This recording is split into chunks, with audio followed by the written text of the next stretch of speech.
The morning sun filtered through the dusty windows of Miller's cafe, casting soft shadows across the worn wooden tables. Helen Miller moved between them with practiced ease, her weathered hands carrying a tray of coffee cups like she'd done it 1,000 times before because she had. She paused by the window, watching the sunlight catch the dust in the air. For a heartbeat, she imagined the laughter that used to fill the place when her son was young. Then she blinked, and the sound was gone. Just memories, floating like those dust particles. Always there, never quite touchable. At 63, Helen had the kind of face that told stories without words. Gentle lines around her eyes, silver hair pulled back in a simple bun, and an apron that had seen better days but was always spotlessly clean. She greeted every customer with the same warm smile, the kind that made lonely travelers feel less alone. "More coffee, Mr. Peterson?" she asked an elderly regular already reaching for the pot. "You read my mind, Helen," he chuckled, pushing his cup forward. The cafe wasn't fancy. Cracked vinyl seats, a bell that jingled when the door opened, and a menu that hadn't changed in years, but it was honest work, and Helen never complained. She had learned long ago that dignity wasn't about what you did. It was about how you did it. Across town, while Helen wiped counters with a damp cloth, Daniel Carter's reflection stared back at him from the tinted glass of a Mercedes. Two worlds running. Parallel, destined to collide. At 48, Daniel had built an empire from nothing. But empires demanded sacrifice, and he'd made plenty. His phone sat silent in his lap for once, a rare moment of quiet as his driver navigated the morning traffic. "Daddy, where are we going?" 4-year-old Lily sat beside him, her small hands clutching a worn stuffed rabbit. She didn't just look at things. She studied them, as if the world whispered secrets only she could hear. There was something old in her young eyes, a gentle wisdom that sometimes unnerved Daniel. "Just a quick stop, sweetheart." "Daddy needs coffee before the meeting." His assistant had recommended a place off the highway, quiet, out of the way, the kind of spot where a billionaire wouldn't be recognized. The GPS led them down streets that grew simpler, smaller. Lily pressed her nose against the window, watching the world change. From glass and steel to brick and wood, the car grew quiet. For the first time that morning, Daniel looked out the window instead of planning his next move. A small diner stood there, ordinary, almost forgotten by time. Yet something about it made him pause. "It looks like the pictures in my storybook," Lily exclaimed, breaking his trance. The bell jingled as they entered. Helen looked up from the counter, ready with her welcoming smile, and for just a fraction of a second, something flickered across her face. Her lips parted slightly. Her hand froze on the counter. Then she blinked and her professional warmth returned. "Good morning. Sit anywhere you'd like," she said, her voice steady despite the sudden racing of her heart. Daniel chose a booth near the window. Lily climbed onto the seat, but she wasn't looking at the menu. Her eyes were fixed on the waitress approaching them, drawn like a magnet to something she couldn't name. When Helen looked up from her notepad, her gaze met Lily's across the booth. For a second, everything else fell away. The hum of the coffee machine, the clatter of cups, even the ticking clock on the wall. It was as if time itself held its breath. Lily's face lit up with a smile so pure, so complete, that it seemed to illuminate the entire cafe. "Hi," the little girl whispered, and in her voice was a wonder that made the simple words sound like magic. Helen felt her throat tighten. She wanted to answer, but no sound came out because something in that little girl's voice, its warmth, its music, felt achingly familiar, like an echo from a life she'd left behind. If this story touched your heart, subscribe so you never miss what happens next. Sometimes the smallest moments change everything. Helen's hands trembled slightly as she gripped her notepad. She cleared her throat, forcing herself to speak. "What can I get for you folks today?" Her voice came out softer than she intended. Professional. Careful. But her eyes kept drifting back to the little girl, who was still staring at her with that inexplicable joy. Daniel glanced up from the menu, noticing the waitress for the first time, really noticing her. Something about her felt oddly familiar, though he couldn't place why. Perhaps she just had one of those faces. Kind. Lived in. The type you passed 1,000 times without really seeing. Just coffee. Black, he said, already high. Reaching for his phone. And for the little one? Helen asked, managing a smile that didn't quite reach her eyes. Hot chocolate, Lily announced, bouncing slightly in her seat. With marshmallows, please. Coming right up, sweetheart. As Helen turned to walk away, Lily's small voice stopped her. You have sad eyes. The cafe seemed to hold its breath. Mr. Peterson looked up from his newspaper. Even the coffee machine stopped its gurgling. Helen froze mid-step. Slowly, she turned back. Daniel's phone clattered onto the table as he stared at his daughter in surprise. Lily, that's not... He started, but Helen raised a gentle hand. It's all right. She crouched down to Lily's level, her knees protesting slightly. Up close, she could see the child more clearly. The dark curls, the shape of her small nose, the way her eyebrows curved just so. Her heart squeezed painfully. You're very perceptive for someone so young. What's perceptive? Lily asked, stumbling over the word. It means you see things others don't, Helen explained softly. That's a special gift. Lily tilted her head, studying Helen with those impossibly deep eyes. Are you lonely? The question hit Helen like a physical blow. Her smile wavered, and for a moment her carefully maintained composure cracked. She saw herself reflected in the child's innocent gaze, an old woman in a worn apron serving coffee to strangers, going home each night to an empty apartment where the only sound was the hum of the refrigerator. Lily, Daniel interjected, his face flushed with embarrassment. I'm so sorry, she doesn't usually... She's right, Helen said quietly, straightening up. Her joints ached, but the ache in her chest was worse. I am lonely, but we all are sometimes, aren't we? She looked at Daniel, then really looked at him, and something passed between them. A flicker of recognition that neither could quite grasp. Like trying to remember a dream upon waking. Daniel found himself unable to look away. There was something in her eyes, a depth of sorrow mixed with strength that made him forget. About his phone, his meetings, the empire waiting for his attention. Have we? He started, then shook his head. Never mind. I'm sorry for my daughter's questions. Don't be, Helen said, and this time her smile was genuine, even if it was sad. Children see the truth we spend our whole lives trying to hide. She walked back to the counter, her legs feeling heavier than they had in years. Behind the coffee machine, she pressed her palm against her chest, willing her heart to slow down, because she had recognized him immediately, the moment he walked through that door, the boy she'd loved.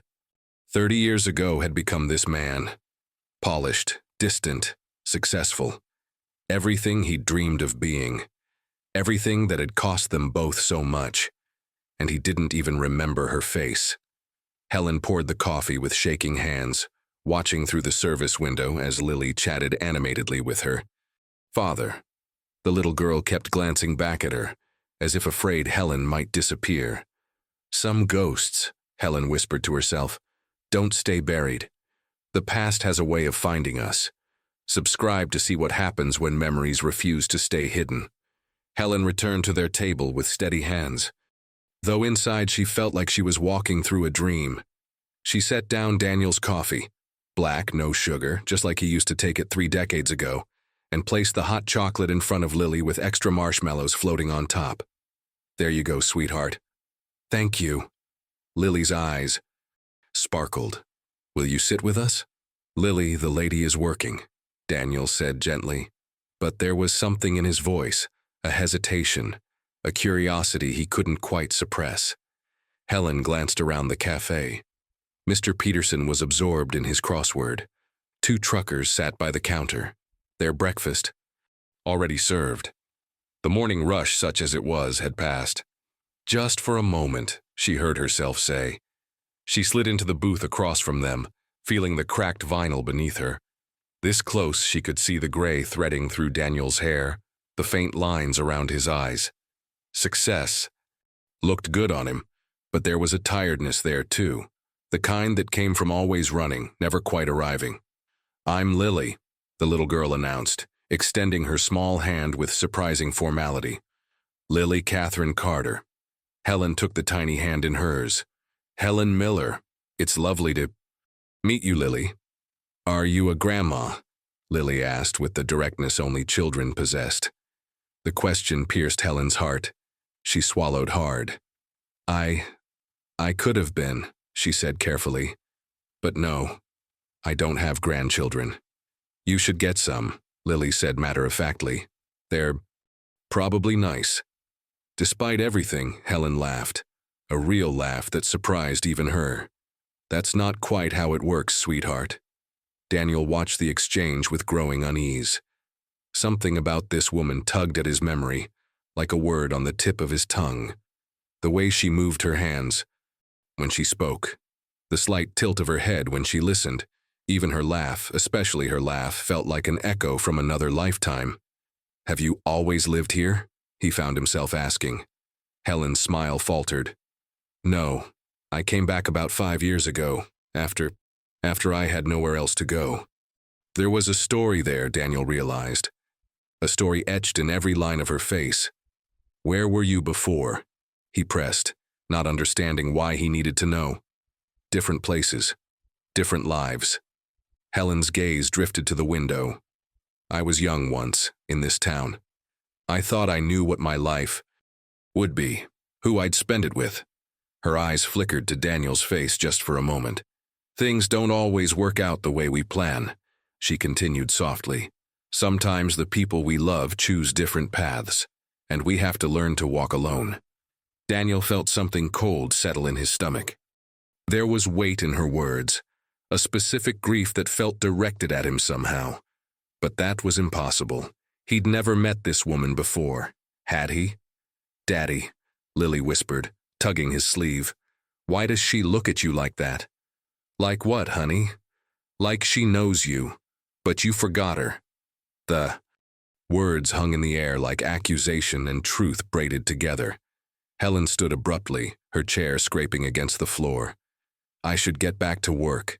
Enjoy your coffee."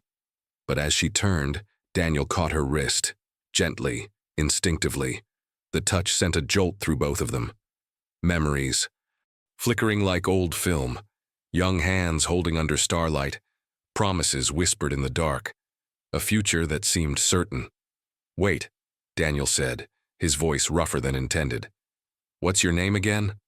"Helen Miller," she repeated, and added quietly, "It used to be Helen Morrison." Morrison. The name hit Daniel like a wave.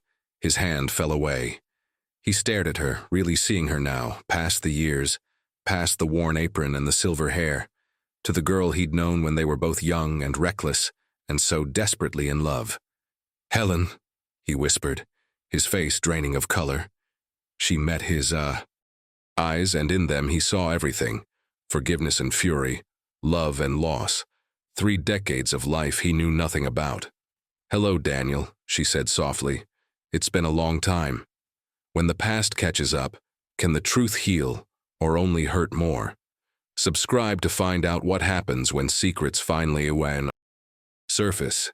The cafe seemed to shrink around them. Daniel sat frozen, his coffee forgotten, his mind racing through fragments of memory that suddenly clicked into place. Helen Morrison, the girl with the bright laugh and dreams bigger than their small town, the girl who'd loved him when he had nothing but ambition and empty pockets, the girl he'd left behind. "You," Daniel's voice cracked. He cleared his throat, tried again. "Helen, I didn't. You look different," she finished for him, a sad smile playing at her lips. 33 years will do that to a person. Lily looked between them, sensing the shift in the air. Her father's face had gone pale, his hands gripping the edge of the table. The nice lady's eyes had filled with something Lily didn't have words for yet, something that made her want to hold both of them. "Do you know each other?" Lily asked quietly. Helen's gaze softened as she looked at the child. "We did, a very long time ago. Before I was born?" Before a lot of things, sweetheart. Daniel finally found his voice. Helen, what are you doing here? Working in a... He gestured helplessly at the modest cafe, unable to finish the sentence without it, sounding like an insult. Helen straightened, and despite the worn apron, despite the years etched in her face, there was a dignity in her posture that made her seem taller than she was. Living my life, she said simply. Same as you. Just differently. But you wanted to be a teacher. You had plans, that scholarship too. Plans change. Helen cut him off gently. Life happens, choices get made. Her eyes held his. Choices get made for us sometimes. The implication hung between them. Daniel felt his chest tighten. There was an accusation there, carefully wrapped in kindness but present. Nonetheless, I looked for you, he said suddenly, surprising himself. After I left for business school, I came back once, but your family had moved. No one knew where. We had to move quickly, Helen said, her voice barely above a whisper. My father wouldn't let me stay, not after... She glanced at Lily, choosing her words carefully. Not after everyone found out about my situation. Daniel closed his eyes. He remembered the phone call he never made, the letter he never sent, the way he'd convinced himself that she was better off without him, a poor kid with nothing but debt and determination. He'd promised himself he'd come back for her once he'd made something of himself, but by the time he had, she'd vanished like smoke. I'm sorry, he breathed. Helen, I'm so... Don't. She held up a hand.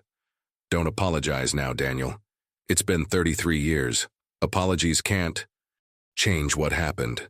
But I need you to know... What I need, Helen interrupted, her voice firmer now, is for you to drink your coffee before it gets cold, and then I need you to go to your important meeting and live your important life. She started to turn away again, but Lily's voice stopped. Her. Are you sad because of my daddy? Helen looked at the little girl, this beautiful, perceptive child who somehow could see straight into people's hearts, and felt tears prick her eyes. I was, she admitted, for a very long time, but sadness gets tired just like people do. Eventually you have to choose to keep living. Did you have a little girl? Lily asked. Like me? The question struck like lightning. Helen's breath caught. Daniel's head snapped up, his eyes wide with a realization that was beginning to form. A terrible, inevitable understanding. Lily, enough questions, Daniel said, his voice strained. But Helen knelt beside the booth, eye level with Lily. A single tear traced down her weathered cheek. I had a son, she said softly. He had eyes like yours, and he would have loved to meet you. Where is he? Lily asked innocently. Helen glanced at Daniel. In that look, past everything unsaid, the pregnancy, the struggle, the years of raising a child alone, and something else, something darker that she wasn't ready to speak aloud. He's not here anymore, Helen whispered. But he was loved. Every single day of his life, he was loved. Daniel's face had gone white. His hands trembled as the pieces fell into place. Helen, he said hoarsely, was he mine? Some truths break us, others remake us. Subscribe to witness a revelation that changes everything.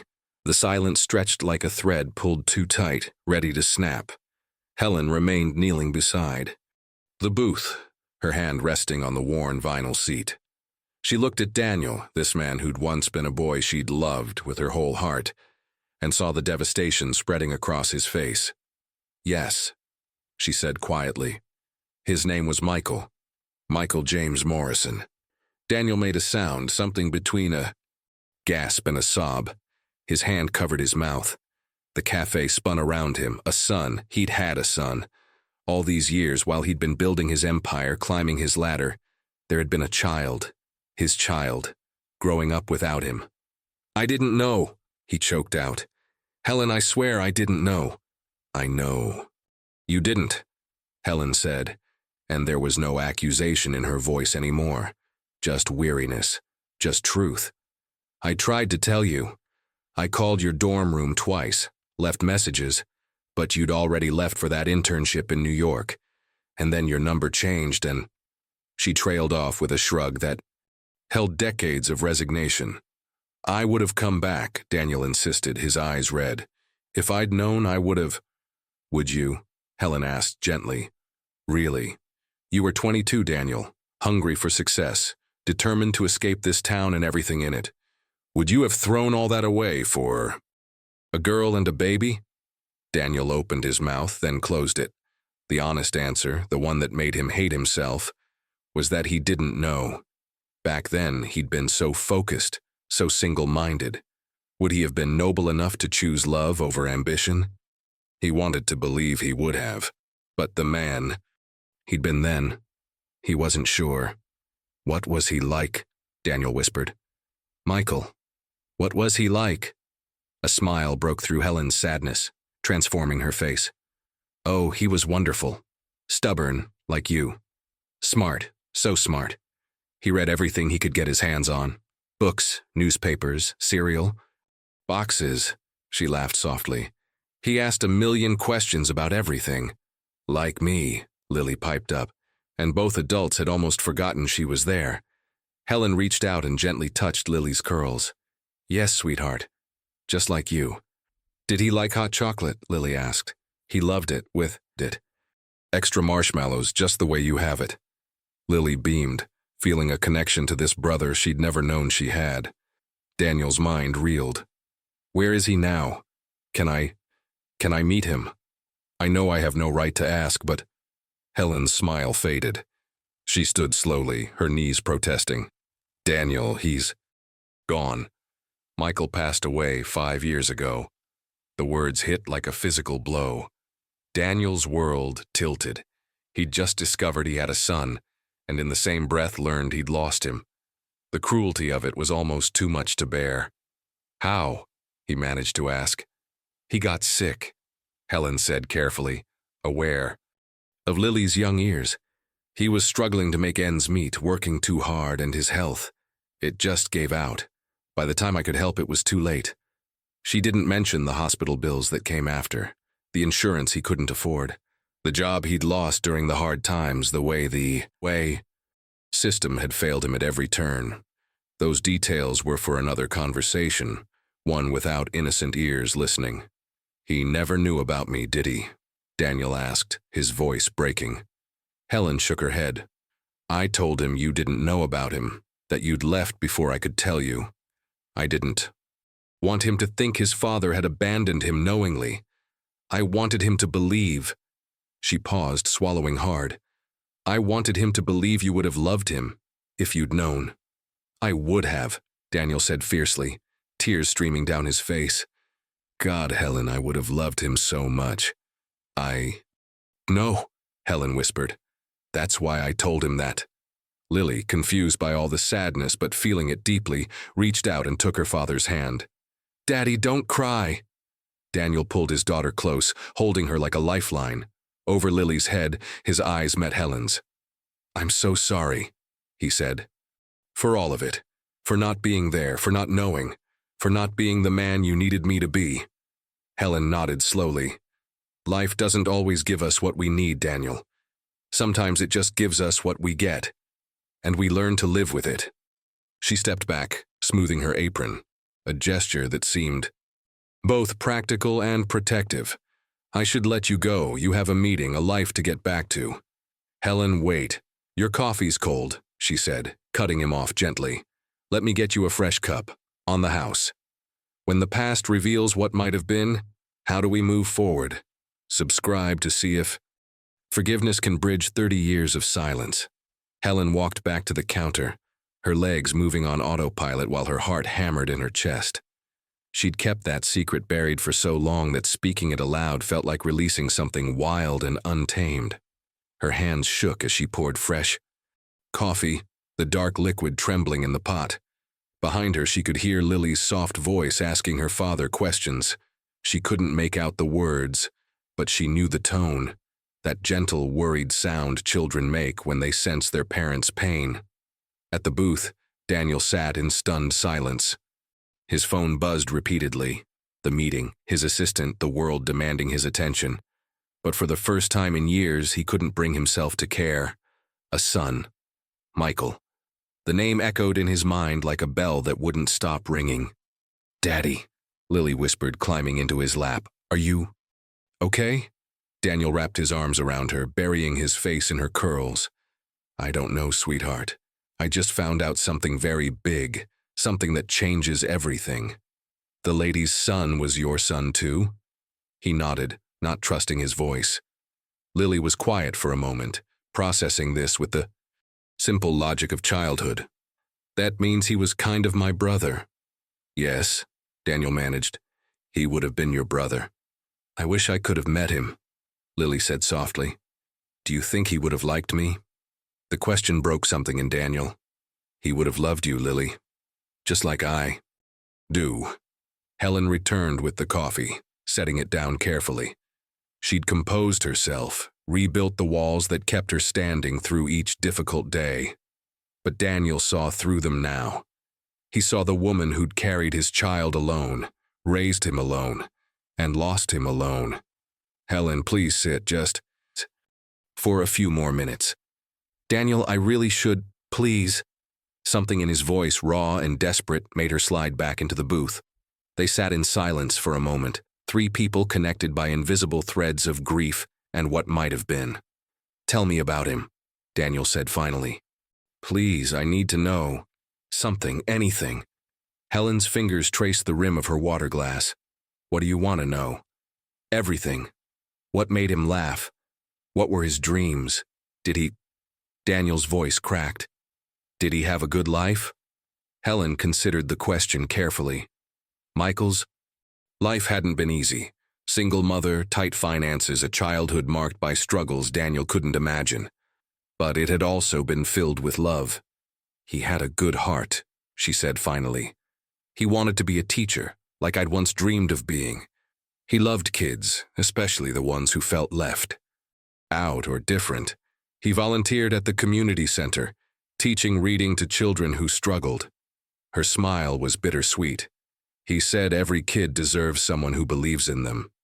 Daniel's tears fell freely now. "He sounds remarkable." "He was," Helen said simply. "He was the best thing I ever did." Lily, who'd been listening intently, suddenly brightened. "Do you have pictures?"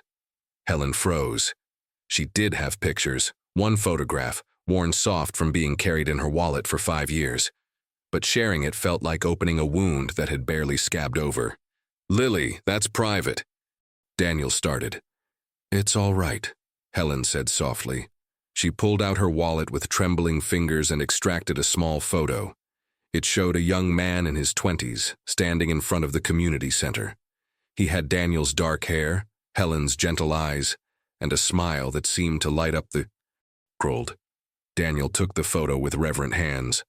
Looking at his son's face for the first time felt like being struck by lightning and embraced by warmth simultaneously.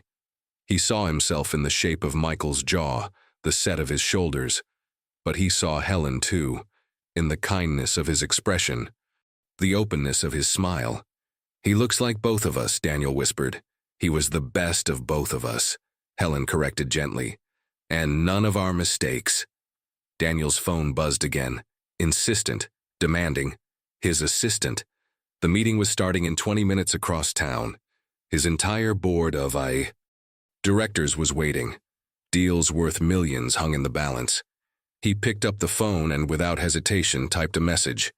"Cancel the meeting. Something more important has come up." "What are you doing?" Helen asked, alarmed. "What I should have done 33 years ago," Daniel said, firmly. "I'm choosing what matters.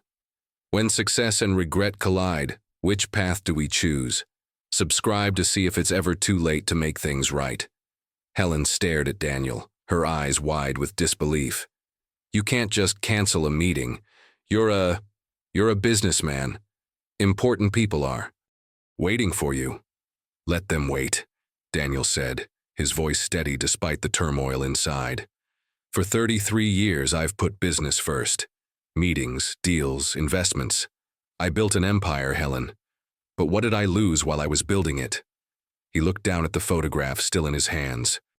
Michael's smile seeming to ask questions Daniel would never get to answer. I lost the chance to know my son, he continued quietly. I can't get that back, but I can sit here now. I can listen. I can try to understand what you went through because of my choices. Helen's carefully maintained composure began to crack. Daniel, it's been 33 years. You don't owe me anything. We were kids. We made mistakes. You didn't make mistakes, Daniel interrupted. You carried our child, alone, while I was... He closed his eyes, ashamed. While I was chasing dreams that suddenly feel very... small. The cafe's bell jingled as a customer entered, breaking the intensity of the moment. Helen glanced over, the waitress in her automatically assessing if she needed to work, but Mr. Peterson waved her off, signaling he'd help the newcomer. You have a life here, Daniel said, noticing her. Instinct to serve. Friends, routine. You've survived without me all this time. Surviving isn't the same as living, Helen said softly. But yes, I have a life. It's not the one I dreamed of when I was 19. It's not the one I imagined when I held Michael for the first time and wondered if you'd ever meet him. She paused, her voice strengthening. But it's mine, and I've learned to find peace in it. Lily, still sitting close to her father, studied Helen with those knowing eyes. Miss Helen, are you still sad every day? Helen smiled at the child, this beautiful, perceptive little soul who asked the questions adults were too afraid to voice. Not every day anymore, she admitted. Some days I wake up and the first thing I think about isn't what I lost. Some days I can serve coffee and smile and mean it. She looked at Daniel. Grief doesn't go away, sweetheart. But it gets quieter. It learns to coexist with the rest of your life. Daniel leaned forward, his hands clasped tightly together. Helen, I want to help. Whatever you need. Money, a better situation, anything. No. Her response was immediate and firm. Please let me... No, Daniel. Helen's voice was gentle, but unyielding. I don't need your money. I don't need you to swoop in and fix things with your checkbook. But you're working here in a... He gestured helplessly. You deserve better than this. Helen's eyes flashed. There's dignity in honest work, Daniel. I serve coffee, I make people smile, I pay my rent and my bills. Maybe I don't have much, but what I have, I earned. She leaned forward. Your money can't buy back the years we lost. It can't bring Michael home. So please don't insult what I've built by assuming I need you to rescue me. The rebuke stung, but Daniel recognized the truth in it. He'd spent so long in a world where money solved everything that he'd forgotten some wounds couldn't be paid away. I'm sorry, he said. You're right, I want to do something. I need to do something. Why? Helen asked simply. To ease your guilt? To feel like you've made amends? Daniel opened his mouth, then closed it. Was that what he wanted? To buy his way out of the discomfort of facing what his choices had cost? I don't know, he admitted finally. Maybe. Probably. But also, he looked at Lily, then back at Helen. Also because seeing you again, learning about Michael, it's shown me how much of life I've missed while chasing things that don't matter. And I don't want to make that mistake again. Helen studied him for a long moment. In his face, she could still see traces of the boy she'd loved. Earnest, ambitious, searching for purpose. But there was something new there too. Understanding, humility, the beginning of wisdom that only comes through loss. What do you want from me, Daniel? She asked quietly. I don't know, he said honestly. Maybe just to talk, to understand who you became, to tell you about my life so you can tell Michael's story to someone who would have loved him. Helen felt her eyes fill with tears. It was such a simple request, and yet it was everything. All right, she whispered. But not here. My shift ends at 2. There's a park a few blocks away. It's quiet. We can talk there. Healing begins with honesty and sometimes a conversation 30 years overdue. Subscribe to witness what happens when two broken hearts try to find peace. The park was exactly as Helen described. Quiet, with old oak trees casting dappled shadows across worn wooden benches. Daniel and Lily arrived first, and he watched as his daughter immediately gravitated toward the swings, her earlier solemnity replaced by the natural joy of childhood. When Helen appeared at 2:15, she'd changed out of her apron into simple jeans and a cardigan. Without the uniform of the cafe, she looked different, more like the girl he'd known, yet entirely herself. "Sorry I'm late," she said, sitting beside him on the bench. "Had to help close up." "You didn't have to come," Daniel said. "Yes, I did." Helen watched Lily swing higher, her laughter carrying across the park. "She's beautiful, Daniel. You're lucky." "I am, though I didn't always see it." He paused. "My wife, ex-wife, she left 3 years ago. Said I was married to my work, not her. She wasn't wrong." Helen absorbed this information quietly. "I'm sorry. Don't be. She deserved better than what I gave her. Just like you did." He turned to face her. "I've been thinking all day about what you said. About how I built an empire but missed everything that mattered. And you're right. I have more money than I could spend in 10 lifetimes, but I barely know my own daughter. I missed her first steps because I was in Tokyo. Her first words because I was in a meeting. But you're here now," Helen said gently. "That counts for something. Is it enough?" "That's not for me to answer." They sat in comfortable silence, watching Lily play. Eventually, Daniel spoke again. "Tell me about raising Michael. What was it like?" Helen took a breath. This was the story she'd carried alone for so long. "It was hard," she said honestly. "My parents were ashamed. They sent me away to my aunt's until he was born. I worked 3 jobs to keep us afloat. Waitressing, cleaning houses, anything I could do with a baby on my hip." She smiled despite the pain. "But he was such a happy child. Even when we were eating pasta for the 5th night in a row, he'd find something to be grateful for." "He got that from you," Daniel said. "Maybe, or maybe he was just born good." Helen's voice softened. "He asked about you sometimes. Where's my dad? Why doesn't he come see us? I told him you lived far away, that you didn't know about him, but if you did, you'd love him." Daniel's chest tightened. "Did he believe you?"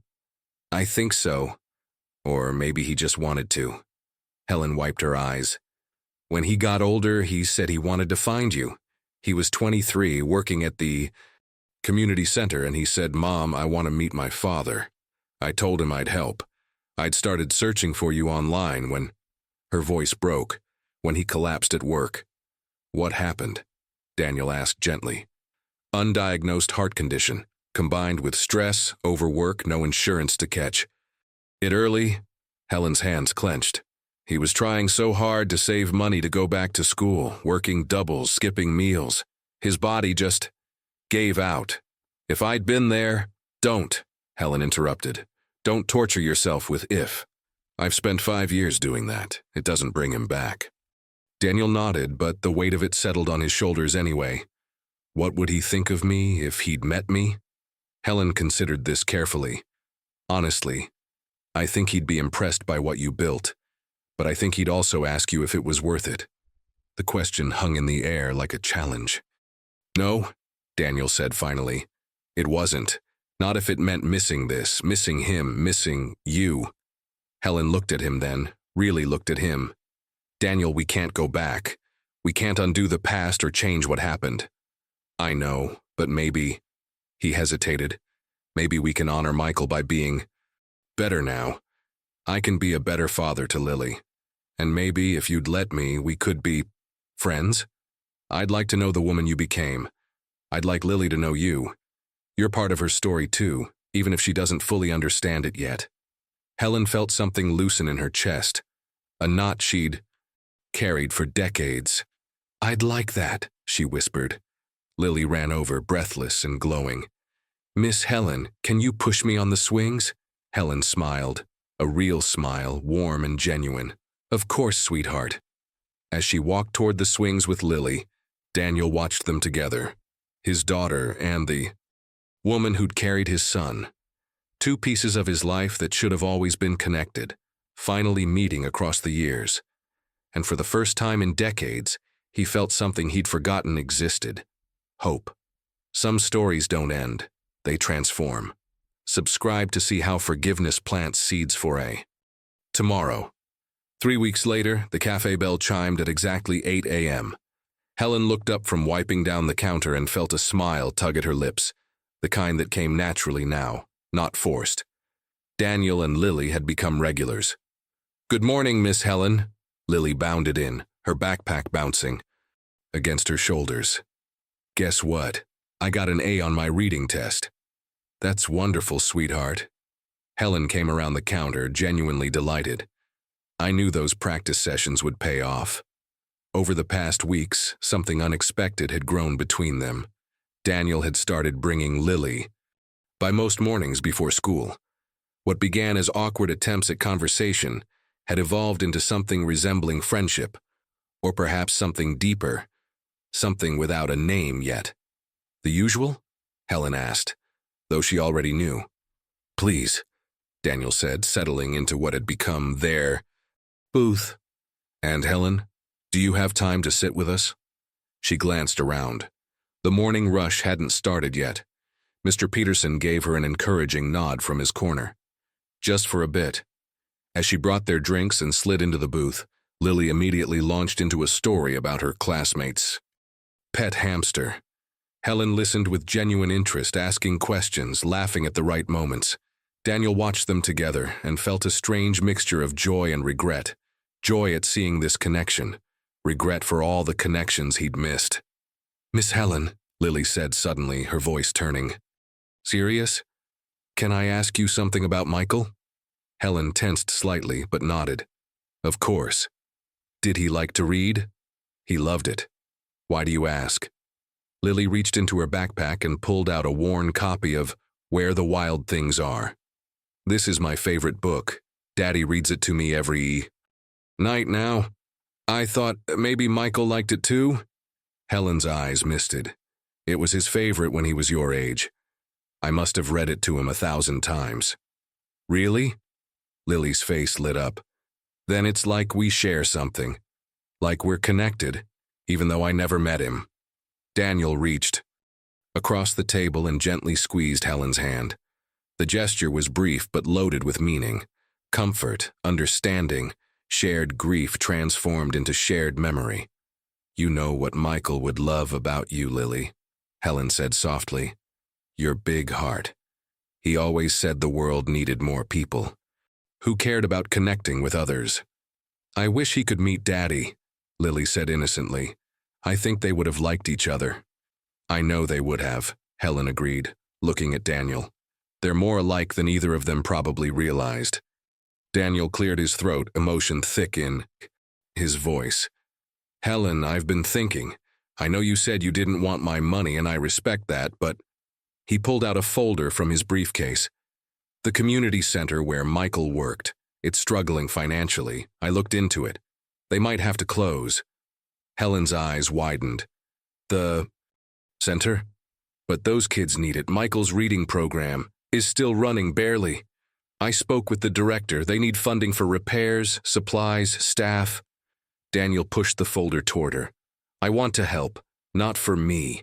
For Michael. To keep his work alive." Helen opened the folder, scanning the documents inside. It was a proposal for a charitable foundation, the Michael Morrison Memorial Fund, dedicated to supporting educational programs for underprivileged children. "Daniel, this is..." She couldn't find words. "It's not enough. Nothing will ever be enough, but it's something. And I'd like you to be involved, on the board, helping direct where the funds go. You knew Michael's vision better than anyone." "I don't know anything about running a foundation," Helen protested weakly. "You know what matters. That's more important than any business degree." Daniel leaned forward. "Let me do this, not to ease my guilt or buy forgiveness, but because Michael's work deserves to continue. Those kids deserve what he wanted to give them." Helen looked down at the documents, then at Lily, then at Daniel. This man who'd once left her behind had somehow found his way back. Not as the boy she'd known, but as someone changed by loss and time. "Okay," she whispered. "Yes, let's do it." Lily clapped her hands. "Does this mean you'll be around more, Miss Helen?" Helen smiled through her tears. "I suppose it does." "Good," Lily said matter-of-factly. "Because Daddy's happier when you're around.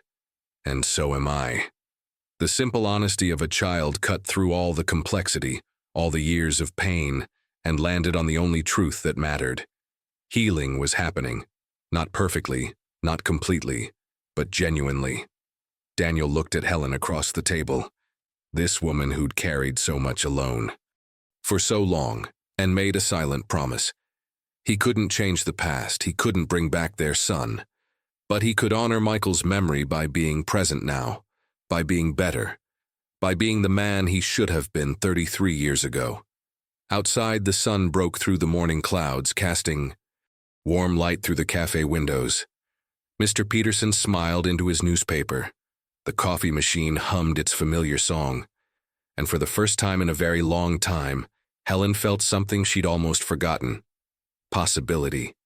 When we honor the past, we create space for the future. Subscribe to see where this journey of healing leads. 1 year later, the Michael Morrison Community Learning Center stood transformed. Fresh paint covered the old building, new computers filled the reading room, and children's laughter echoed through hallways that had nearly fallen silent forever. Helen stood at the entrance, watching families arrive for the grand reopening.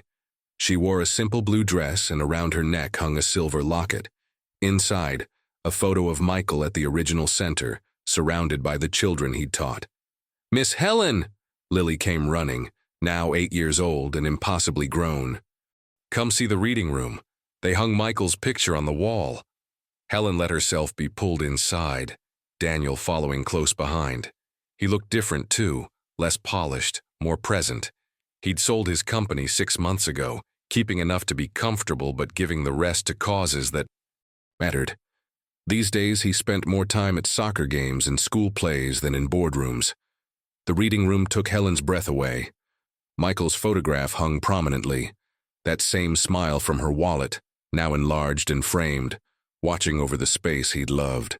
Beneath it, a plaque read, "He taught us that every child deserves someone who believes in them."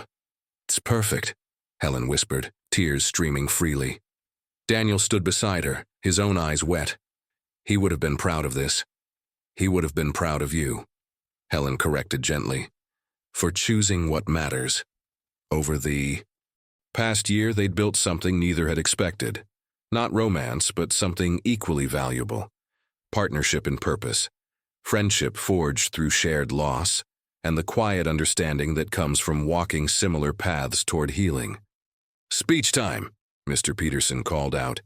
He'd become an unofficial board member of the foundation, bringing decades of community wisdom. Helen stepped to the small podium, looking out at the crowd. She saw single mothers who reminded her of herself at 19, struggling kids who reminded her of Michael, and families like Daniel and Lily learning to be present for each other. 34 years ago, Helen began, her voice steady, I held my son for the first time and wondered what kind of world he'd grow up in. Would it be kind? Would it give him chances? Would it see his worth? She paused, gathering her thoughts. Michael grew up in a world that wasn't always kind, but he chose to be kind anyway. He grew up with limited chances, so he created chances for others. And even when the world didn't see his worth, he saw the worth in every child he taught. Her eyes found Daniel's in the crowd. We can't change the past. We can't undo our mistakes or bring back those we've lost, but we can honor them by being better, by showing up, by choosing what matters over what's easy. She looked at Lily, who was listening with rapt attention. This center isn't just about keeping Michael's memory alive. It's about keeping his vision alive that every child, regardless of their circumstances, deserves someone who believes in them, someone who shows up, someone who stays. The room erupted in applause. Children cheered, Parents wiped their eyes. After the ceremony, Helen found herself in the reading room, alone for a moment. She touched Michael's photograph gently. "I hope I made you proud," she whispered. "I hope you know that your life mattered, that you mattered." "He knows," Daniel said softly from the doorway. "And he'd be amazed by what you've built here." "What we've built," Helen corrected. "You made this possible. You made it meaningful." Daniel approached, standing beside her. "Helen, I've been thinking. You're still working at the cafe, running yourself ragged between there and the foundation. What if you came on full-time, as director? The foundation can afford it now and—" "Yes," Helen said. Simply, "Yes. Yes, it's time. Michael's work should be my work too, full-time, fully committed." She smiled. "Besides, Mr. Peterson keeps threatening to buy the cafe just so he can give me better hours." Daniel laughed. A real laugh, the kind that came from joy rather than politeness. Lily bounded back in, carrying a book. "Miss Helen, will you read to the kids? They're all waiting in the story circle." Helen took the offered book, and her breath caught. "Where the Wild Things Are." "I told them it was Michael's favorite, and mine, so now it's like we're all connected." From the mouths of children, truth always flowed clearest. Helen took Lily's hand, then extended her other hand to Daniel. Together, the three of them walked to the story circle, where 24 children sat waiting, children who needed exactly what Michael had offered, someone who believed in them. As Helen began to read, her voice carrying through the room, Daniel watched his daughter lean against Helen's side. He thought about the man he'd been, driven, distant, always chasing the next success. And he thought about the man he was becoming, present, purposeful, finally understanding what success really meant. It wasn't measured in dollars or deals or corner offices. It was measured in moments like this. Outside, the sun set over the town where 3 lives had intersected, first in love, then in loss, and finally in healing. The cafe still stood on Main Street, though Helen's shifts there were fewer now. The park bench remained where they'd first talked about forgiveness, and the community center buzzed with life, with learning, with Michael's legacy living on in every child who walked through its doors. Some stories don't end happily ever after, but some stories end in something better. Honestly, hopefully, and with the quiet knowledge that even our deepest wounds can become doorways to purpose. Helen closed the book as the last child's eyes grew heavy with sleep. She looked at Daniel, then at Lily, then at Michael's photograph, smiling down at them all. "Thank you," she whispered, to Michael, to second chances, to the unexpected grace of being found after being lost for so long. Daniel squeezed her shoulder gently. "No, thank you." And in that moment, in a reading room filled with children and hope and the echoes of a love that had transcended time and pain, 3 hearts that had been broken found their way toward being whole, not perfect, not unmarked by loss, but healing together. And that was enough. Thank you for following Daniel, Helen, and Lily's journey. Sometimes the stories that break our hearts are the ones that teach us what truly matters. If this story touched you, share it with someone who needs to remember that it's never too late to choose what matters. And remember, the best way to honor those we've lost is to live better, love deeper, and show up for the people who need us. Today, not someday. What story should we tell next? Comment below with your ideas.